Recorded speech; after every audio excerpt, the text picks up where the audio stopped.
Hello class, this is Melinda Mullenix with this week's critique of an infographic. While browsing the web, I thought this was quite interesting. I think we all would find this interesting. It's called The Criminal States of America. And I like this. Up here you've got categories of crimes. Right now it's on violent crimes. They use a color scale for best and worst for each state.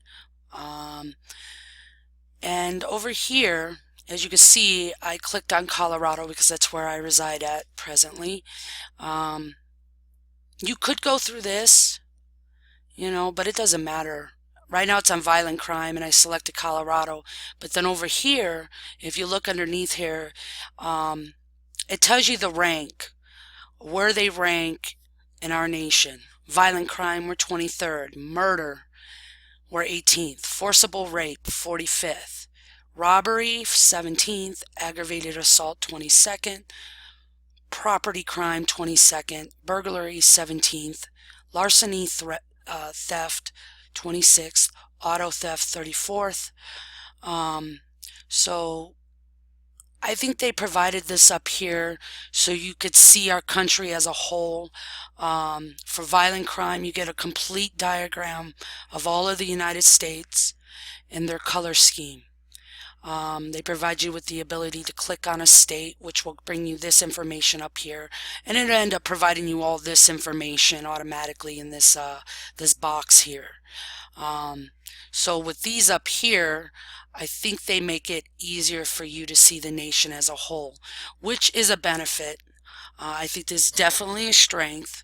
We're able to get the overall view instead of just individual states. And then I move over to murder, and you can see as the colors change because they rank different. Forcible rape. So this provides you with a diagram of a color scheme of a whole, not an individual state.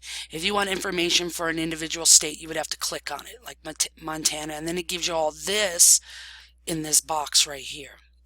Right here is a link to extra data.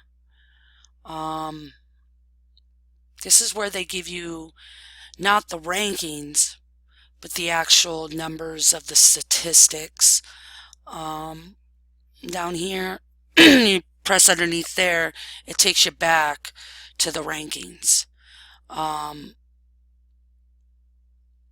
It's very simple. It's very informative while being simple at the same time.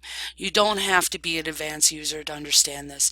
And for an infographic, the interactive ability it's made it very much a better experience. And down here, you've got this link here. I checked it out. It links you to a website that provides you with schools that provide criminal justice degrees. That stays right there. So I grabbed this infographic because it has more positives and strengths than weaknesses. For the only weakness that I was able to notice is on the color scale. You have this green, you have this light green, and then you got this peach color, and then you got orange, and then you got red. When you look at the United States diagram, for the peach color, they're using yellow. This, for a second, was confusing for me.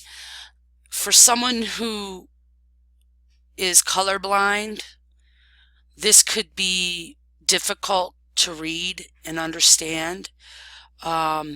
Since I'm more educated, I was able to point out that yellow is actually this peach on this diagram here, or this scale. So that was like the only weakness I was able to find. And if you haven't noticed, this is showing you the statistics, the rankings for 2012.